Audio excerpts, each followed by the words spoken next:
Hi, welcome to our channel where we share the most intriguing stories.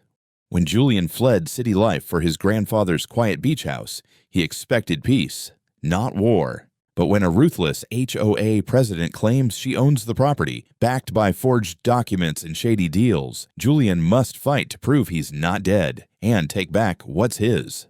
I moved to Kings Watch Bay to escape from the endless meetings, the boxed-in high-rises, the traffic, the noise, the artificial smiles. I'd spent over a decade working as an electrical engineer in downtown Chicago, and every inch of me was tired, burned out, fried like a motherboard that had finally had enough of the surge. So, when my grandfather passed and left me his old beach house down here in South Carolina, I didn't hesitate. I packed up my dog Max, some tools, a few good books, and a lifetime's worth of reasons not to look back. The house sat at the end of a winding road, beyond the HOA-plagued communities and their pastel tyranny. It wasn't in any neighborhood. It stood alone with its own address, its own land, and its own slow-decaying charm. Salt-stained siding, sun-warped deck, and the kind of backyard that ended not in a fence, but in a roll of wild dunes and open sky. It was a damn sanctuary. I'd been there 6 weeks when it happened.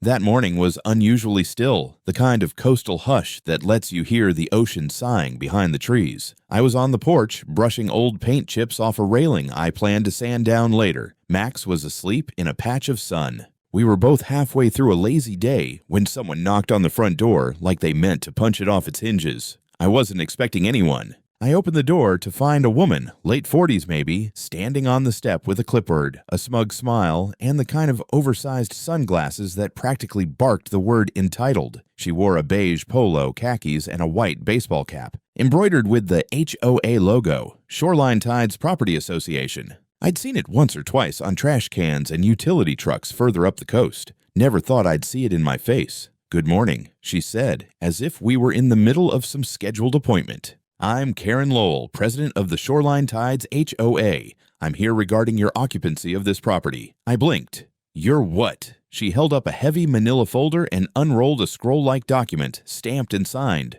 As of last Thursday, this home was legally acquired through an estate liquidation process overseen by the county. I purchased it myself via closed auction. Effective immediately, you are to vacate the premises. You have 72 hours to comply.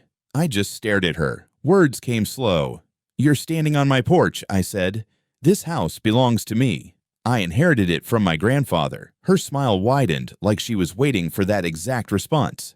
"According to our filings, there is no surviving heir listed in the county's estate records. The prior owner, Lewis Mason, passed without contest or succession. Therefore, the property defaulted to county sale, and I purchased it. Legally." "That's bullshit," I snapped. "I'm Lewis Mason's grandson. He left me this house. I have the title, the deed, the will, all of it." Karen shrugged, flipping through her documents like she was choosing from a menu. "If that were true, then you should have responded to the public notice period. Unfortunately, no response was ever filed. I suggest you pack up and hire an attorney if you want to contest it. But in the meantime, this home is legally mine." I felt my hands tighten into fists. Max stirred from the porch and came to stand beside me, growling low. "Leave," I said. "Now." She didn't flinch. "You'll be hearing from our transition team shortly. Oh, and one more thing. Once I take full possession, this property will be integrated into Shoreline Tides jurisdiction, so you'll need to come up to code." Paint, porch, yard, everything she turned, walked down my steps like she owned them, and climbed into a glossy black SUV idling at the curb. HOA logo on the plate frame. I stood there, the door still half open, staring at the dust trail she left behind. 3 minutes later, I was on the phone with the local sheriff's department. I explained the whole situation, briefly, clearly, calmly. They sent out a unit within the hour. The officers were polite but useless. They reviewed the papers Karen left behind, and after a few awkward silences and phone calls to dispatch, one of them sighed and said, "Look, mister Mason, I agree it seems strange, but according to the system, there is a record of an uncontested estate sale. It was filed out of county, though. If that's a mistake, you'll have to contest it in court. We can't physically remove someone who's listed as the current title holder, so she could be squatting in a house I legally own, and you just let her? If her claim is fraudulent, he said, it's a civil issue, not criminal. We're not lawyers. You'll need to go through the proper channels, Max barked once. Loud. The officers stepped back. They left me with a card and a vague suggestion to stay civil until the court sorted out. I closed the door, locked it, then bolted it. After that, I dug through every drawer, every folder, every fireproof safe my grandfather ever tucked away in this house. I found everything. The deed, the will, the notarized letter of inheritance. I wasn't crazy. I wasn't trespassing. I was the owner. But somehow, this woman, this HOA president, had found a way to beat me to the paperwork, and I knew exactly what kind of war she wanted. She wanted to drag me into court. She wanted me to blink first. That night, I slept on the couch with Max curled up at my feet and a copy of the deed clutched in my hand, because come morning, I had to go prove I wasn't dead. The next morning, I was standing in line at the county registrar's office with a folder full of documents under my arm and a feeling in my gut like someone had replaced my breakfast with concrete. The guy ahead of me was arguing about a parking ticket, and all I could think about was how I was somehow about to legally prove I wasn't dead. When it was my turn, I walked up to the clerk, a woman in her 50s with readers perched on her nose and a "you're already wasting my time" expression that said it all. I need to check the title status of a property, I told her, and contest an estate sale that never should have happened. She raised an eyebrow. Name of the deceased? Lewis Mason, I said. My grandfather. He passed away last year. I inherited the house. But someone just showed up claiming she bought it at a liquidation auction. I've got the will, deed, everything she typed for a while, then frowned. You said this is about an estate sale? Yes. Well, we don't have anything like that filed in this county. I froze. What? She clicked around, squinting at the screen. There's no estate case for a Lewis Mason filed in Kingswatch Bay. Let me check the regional database. A few moments later, she let out a small, "Huh," and turned the monitor toward me. There it was, filed 4 months ago. An estate case for Lewis J. Mason, deceased, age 89. Place of death, Spartan Creek County, 2 hours inland. That's not where he lived, I said sharply. He's never even been to Spartan Creek. He died here. In this house, she shrugged. Then someone filed a fraudulent death certificate in another jurisdiction. It happens more than you'd think. Are you serious? People get creative when property is involved. My jaw clenched. Can you give me the name of the person who filed? Here. She printed the page and handed it to me. Executor of the estate, Philip Mason, listed as the deceased's brother. I stared at it. My grandfather didn't have a brother named Philip. Hell, he was an only child. Is there a phone number or address? Just a P.O. box in Spartan Creek. Oh, and here's the judge who signed off on the liquidation. The signature at the bottom looked like a toddler drew it with a crayon. Judge Caldwell G. Monroe. I took the paper and walked out before I said something that would get me escorted out. That was when I saw the email. My phone buzzed, an auto notification from the property appraiser's office. Transfer of ownership successfully recorded. Owner, Karen Lowell. Parcel reassigned under Shoreline Tides HOA development boundary. Effective immediately. They'd already pushed it through. I felt the blood drain from my face. She didn't just fake a sale. She pushed it into the HOA system so fast it was already being rezoned. My beach house was now being integrated into some pastel-colored hellscape I never agreed to join. I got in my truck and headed back to the house, calling my lawyer, Erica Wilson, as I drove. I told her everything. Fast, clipped, pissed. I'm filing an injunction, she said without hesitation. Emergency TRO. But you need to get copies of everything. Death certificate, probate documents, executor info. And, Julian, you need to be ready for this to get uglier.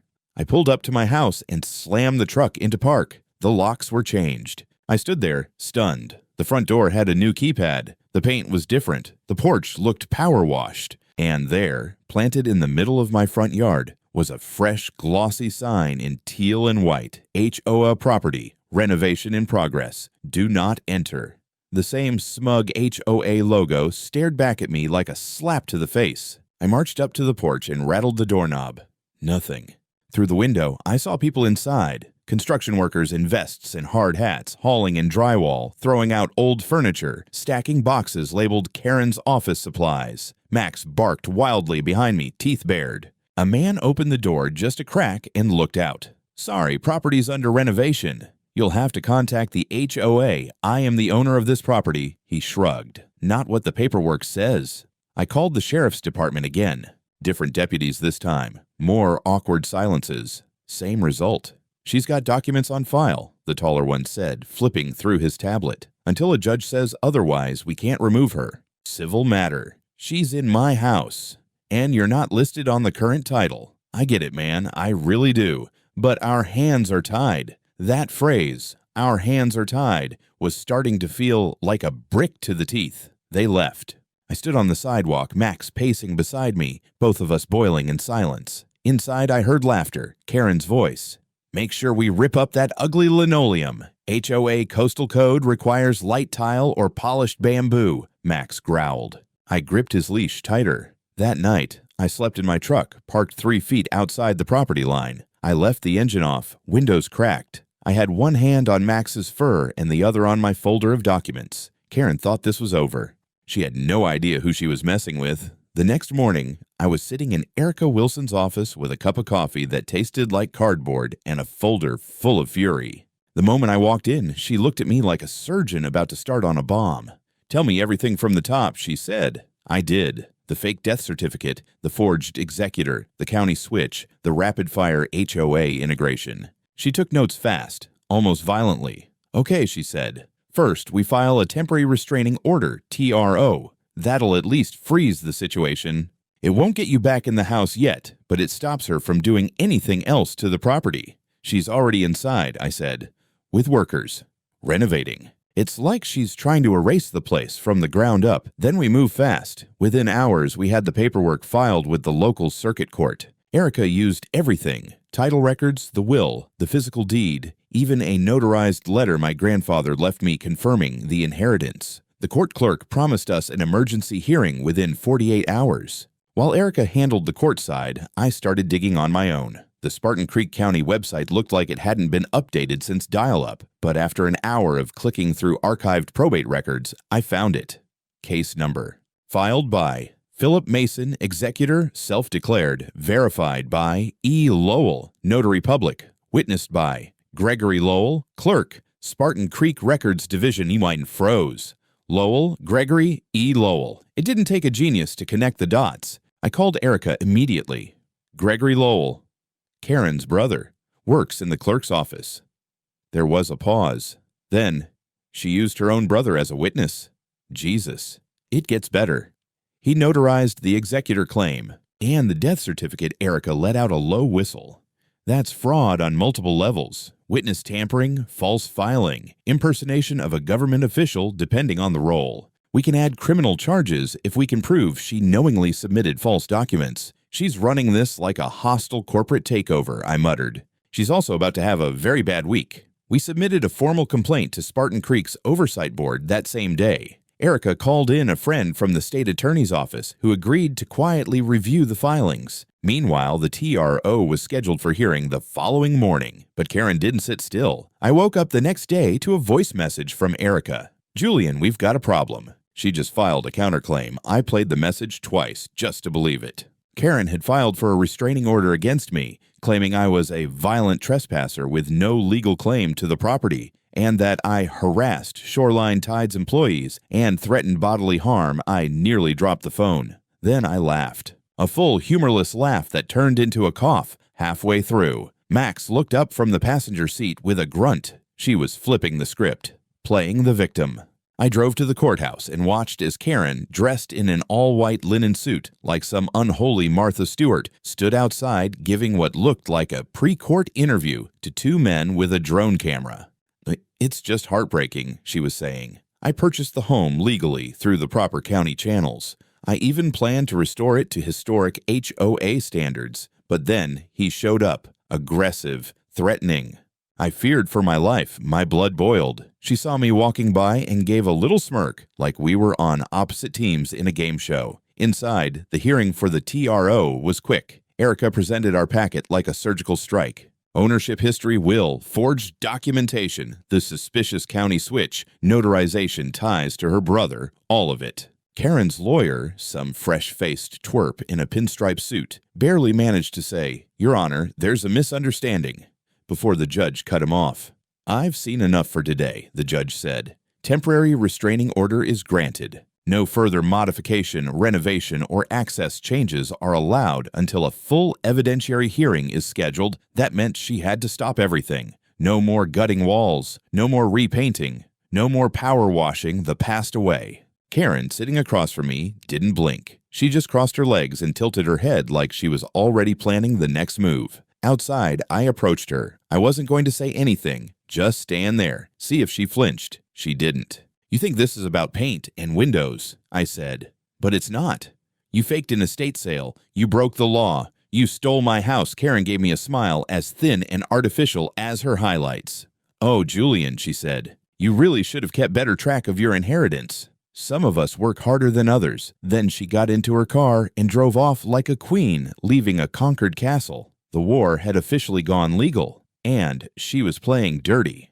2 days after the court granted the restraining order, Erica handed me the card of a guy named Marco Nash, former FBI, now private investigator. I called him the same afternoon, and when he picked up, his voice was like gravel that had been rolled in coffee and gunpowder. "I hear you've got yourself a house thief in yoga pants," he said after I explained the basics. "More like a tactical suburban sociopath." "Well," he said, "those are my specialty." We met at a diner off the coastal highway the next morning. Marco looked like someone who hadn't smiled since 1997 and probably preferred it that way. Button-down shirt, steel gray hair, notepad already open before I'd even sat down. I handed him the file Erica and I had put together, the forged probate documents, the death certificate from the wrong county, the notarization links to Karen's brother. He flipped through it and grunted. "This lady's either stupid or arrogant, or both." I'll dig I didn't expect miracles, but Marco worked fast. Within 48 hours, he had already sent me his first findings. A series of high-resolution photos. Karen outside a courthouse in Rutherford County 2 months ago, under a different name, Ellen K. Mason. Submitting documents to another clerk. Same purse, same glasses, same smug look, different name. According to Marco, that was a separate probate filing, attempting to acquire another property that had belonged to a recently deceased man with the last name Mason. "She's running a real estate scam," he told me over the phone. "Low-tech, but aggressive. She's exploiting the gap between small county bureaucracy and digital records. Anyone with a generic last name, no known heirs. She files early and quietly. In your case, she just got cocky and stupid," I muttered. He chuckled. "Oh, and it gets better." Next, he sent me a screenshot of an email chain. Karen had contacted a private contractor group called Coastal Sand Design and Build, offering to flip the house for sale. Before the restraining order, before the hearing, before anything was finalized, she wanted it sold by the end of the month. She never intended to live there. She wasn't even hiding it. She was just flipping a property she stole. Marco managed to speak with the project manager on site, off the record. The guy confirmed that Karen referred to herself as the legal heiress and told them the previous occupant was dead or missing. I forwarded everything to Erica. Within an hour, she'd filed a motion to add intent to defraud to the civil complaint and looped in the district attorney for potential charges of fraudulent conveyance and real estate theft. But the wildest twist came the next day. While I was clearing out the overgrown backyard behind the detached shed, I was halfway through dragging a rusted lawn chair out from under a tree when I heard someone call my name. I turned, and there stood a man I hadn't seen in years, Harold Phelps, my grandfather's old Navy buddy. He looked older, thinner, but still had that same walk, slow but deliberate, like he was always about to say something important. "I heard about what's happening," he said, eyes scanning the property. "Saw the article online. Figured I should tell you something." We sat on a half-collapsed bench near the dunes, Max laying at our feet. Harold pulled a folded paper from his coat pocket. "About 6 months ago, Karen came to see me. Said she was working on behalf of your grandfather's estate. Said she needed me to sign something that would clarify access to the back shed." My stomach dropped. "I thought it was just some legal cleanup," he went on. "Your grandfather always let me store tools back there, even after he got sick. So I signed. What did she give you?" "A notarized statement," he said bitterly. "Said I had a limited trustee authority to manage the structure. I didn't know she used that to file claims over the whole damn house." I took the paper. It was a photocopy, but the signature was unmistakable. His. And below it, in the fine print, authorization to act on behalf of the Mason estate with regard to property holdings. She used Harold as a pawn, convinced an old friend of my grandfather's to unknowingly sign over enough legal bait to fabricate a connection to the property. You're not the only one, Harold added, eyes hard. I know at least 2 other folks she's approached. Same story. She uses HOA language to confuse people, makes them think it's just procedural. Hell, she even offered to pay me in grocery gift cards. We both sat in silence for a moment. Then he looked at me. Don't let her win, son. Your grandfather loved this place. He used to say it'd outlive all of us. I promised him it would. That night, Erica added Harold's testimony to the case file. She also flagged Karen's new identity filing as Ellen K. Mason to the State Fraud Bureau. Karen had moved from aggressive property poaching to full-blown document forgery across multiple counties. And still, she was inside my house. But her empire of fake paperwork and HOA posturing was starting to rot at the seams. She'd weaponized the system. Now the system was coming for her. The sign went up on a Tuesday. Open house. By appointment, only Shoreline Tides exclusive listing. It stood in my front yard like a final insult, planted in my soil without permission, like everything else she'd done. But this time, she wasn't hiding it. Karen was done pretending. She wasn't just renovating the house she stole, she was selling it. Erica filed another motion that afternoon. Contempt of court, violation of the TRO, willful defiance of judicial orders. But motions take time, paperwork crawls, and Karen. She moved fast. By Wednesday, the cars started rolling in. Luxury SUVs, real estate agents with clipboards, couples in designer sunglasses stepping onto my front porch like they were visiting a damn Airbnb. One of them waved to me as I stood across the street with Max on his leash. Beautiful view, he called cheerfully. You know who the agent is? Yeah, I said. Satan in a sundress. He blinked and walked back inside. I called the sheriff again.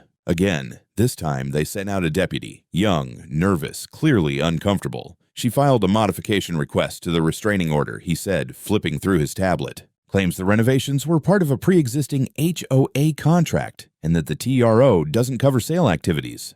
I stared at him. She filed what? She claims she can market the property but won't finalize any sale until the court resolves ownership. She's trespassing. That entire claim is based on fraud. What the hell does she think she's doing? The deputy shrugged, as if overwhelmed by the sheer ridiculousness of it all. I'm not the judge. If there's no physical confrontation, my hands are tied. That phrase again. So I tied my hands to a solution. The next morning, I walked up to my front door, papers in hand, and rang the bell. It opened. Inside were 2 potential buyers, sipping bottled water. One of them looked at me like I'd tracked mud across his yacht deck. Excuse me, he said. Are you the property manager? I'm the owner, I said, stepping inside. And this house is not for sale. A voice cut through the room like a knife through silk. Oh, Julian. You again. Karen appeared from the hallway in a flowing blouse and a pair of spotless white pants. Her face was frozen in that smug HOA certified smile. You're not allowed in here, she said sweetly. This is private property. It's mine, I snapped. And you're violating a court order. One of the buyers whispered something to the other and began heading for the door. Sir, Karen said to me, turning to perform for the remaining couple. We've discussed your behavior. You've been asked to leave before. If you don't comply, I'll be forced to call. I took out my phone and started filming. Call them, I said. Let's see what they say this time. Her expression twitched, just for a second. Then one of the buyers, a guy in his 50s, big tan, reeking of cologne, stepped between us. Sir, he said firmly, you're making my wife uncomfortable. If you don't leave, I'll be forced to remove you. I looked him in the eye. Touch me, and I'll own your Tesla by sundown. He reached into his jacket and sprayed me full in the face with pepper spray. Max lost it, barking, snarling, lunging at the end of his leash. I stumbled backward, blinded and coughing, dropped my phone, slammed into the doorway, barely staying on my feet. I heard Karen scream something about self-defense and aggression. The guy stood there, holding the can like it was a trophy. Someone called 911. Then I heard the sirens.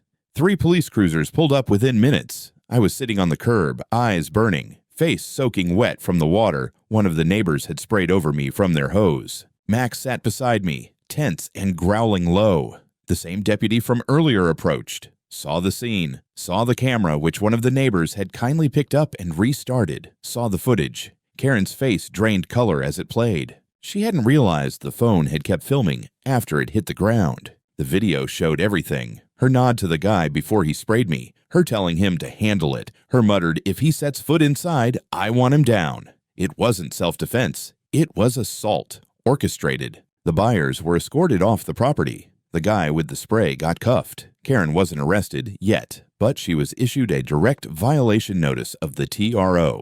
Erica filed an emergency motion that afternoon for court-ordered property lockdown. That night, I slept in a motel room. My eyes still burned. My chest felt like it had been scrubbed with steel wool, and Max wouldn't leave my side for a second. He kept watching the door. But in all that, I couldn't stop thinking about one thing. If Karen was willing to escalate to violence, she knew her time was running out. She was running out of cards, which meant the next one had to be big. I don't know what made me go back to the shed. Maybe it was instinct. Maybe it was desperation. Maybe it was the fact that I'd just spent 2 nights in a motel that smelled like mildew and disappointment while the woman who'd stolen my house tried to sell it out from under me with pepper spray and pastel color palettes.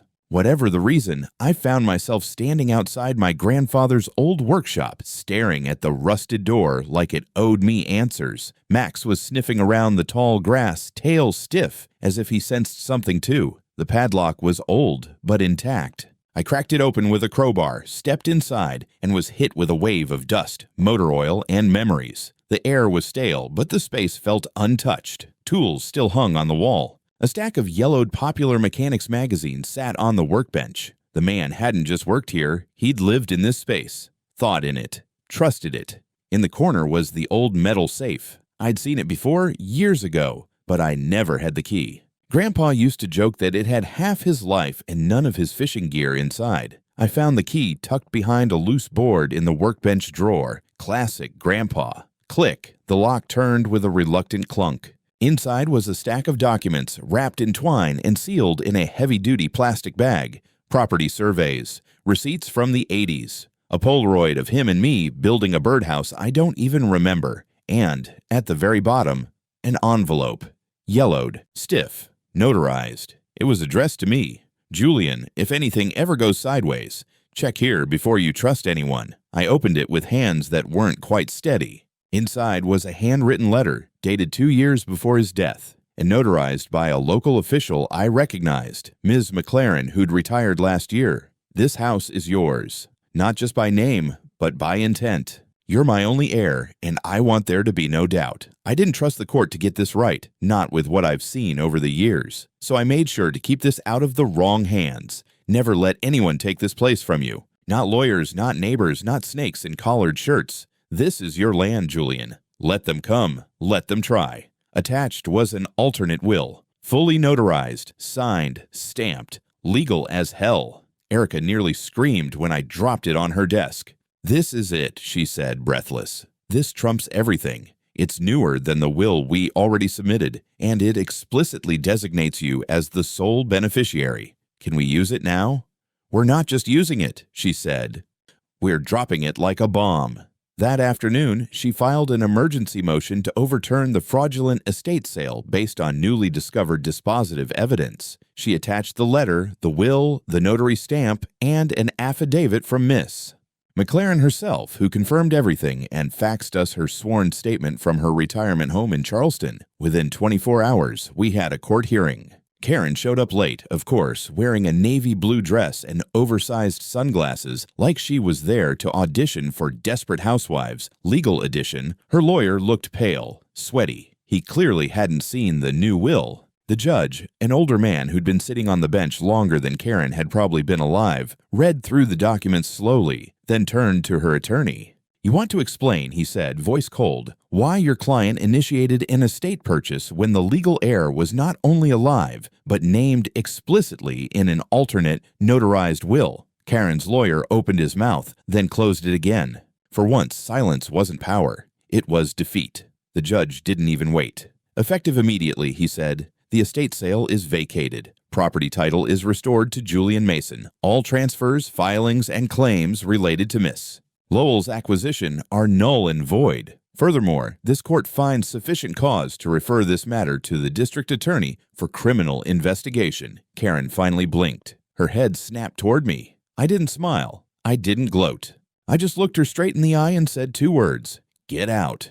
She didn't say anything. Didn't have to. The gavel dropped. The house was mine again. Not because I fought hard enough, but because my grandfather had known. He'd seen it coming, somehow, and he'd made sure I had the weapon I needed when the system failed. As we left the courthouse, Erica turned to me. "She'll try something," she said. "People like her always do." "I hope she does," I said. "I've got cameras now." I thought that would be the end of it. I thought that once the judge dropped the gavel and restored the title, Karen would slink away like a defeated school bully, maybe blame it on misunderstood paperwork or bad legal advice, and vanish into the HOA fog she came from. But no, she doubled down. 3 days later, I received notice of a civil countersuit, Karen Lowell versus Julian Mason, alleging emotional distress, defamation, loss of potential sale revenue, and, my personal favorite, willful obstruction of neighborhood development. She actually claimed I'd sabotaged her HOA improvement initiative and cost Shoreline Tides long-term community growth opportunities. Erica laughed so hard she nearly knocked her coffee off the desk. "She's trying to sue you for winning," she said, flipping through the claim. "It's a last-ditch bluff. She knows the DA's office is breathing down her neck, so she's trying to go on offense to control the narrative." I should have been angry, but all I felt was cold resolve. "I want it all exposed," I said. "Every fake document, every witness, every lie. We don't settle, we bury her." And we did. The hearing was scheduled fast. The DA's office filed formal charges 2 days before: fraudulent real estate acquisition, falsification of public documents, conspiracy to defraud, and attempted illegal transfer of protected private property. 4 felonies, 2 misdemeanors. Maximum penalty, 12 years. Karen showed up to court with a new lawyer. The first one had apparently withdrawn, citing irreconcilable ethics conflicts. Can't imagine why. She looked different this time. No designer sunglasses. No perfectly pressed blazer, just a tight-lipped expression and clothes that were trying hard not to look like a uniform. Erica tore through their counterclaim like a tiger with a stake. She presented the original will, the video evidence of the pepper spray attack, testimonies from the contractor Karen lied to, the notarized statement from Harold, and even the alternate identity filing in Rutherford County. Then she played the footage. The courtroom watched in complete silence as Karen's voice rang out from the speaker system. "If he sets foot inside, I want him down." The judge didn't even look up from his notes. Karen's lawyer asked for a recess. It was denied. The DA took over from there. They laid out the scheme in precise detail: the forged death certificate, the misuse of her brother's clerk credentials, the manipulation of elderly witnesses, and the attempt to flip a stolen property for profit through HOA integration. When Karen was finally called to testify, her voice cracked on the second question. "Did you know Julian Mason was alive when you filed the estate purchase documents?" I believed he hadn't formally claimed." "Did you check?" "I assumed." "Did you verify the death certificate's validity before using it as justification for property acquisition?" "I had it notarized." "By your brother," she broke. Right there on the stand. Tried to pivot to blaming incomplete records, overzealous staff, miscommunication with legal advisors. But it was done. She wasn't in control anymore. The court ruled the countersuit meritless and dismissed it with prejudice, and the criminal charges.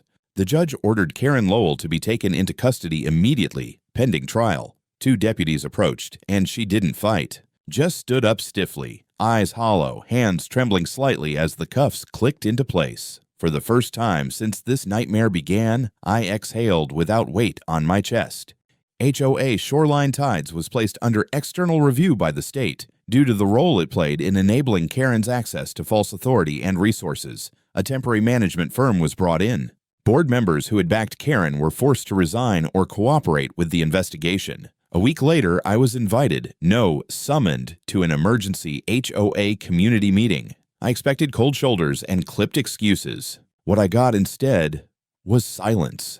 Every seat was filled, and as I stepped to the front, flanked by Erica and Max, who sat like a security detail in fur, Karen's name was brought up and unanimously removed from the board, from the HOA, from the community. Her actions were not only illegal, the acting chairwoman said, they were absurd, dangerous, And disgraceful. They passed a motion to publicly disavow all connections to her and issue an official apology for her misuse of Shoreline Tides authority. I didn't clap.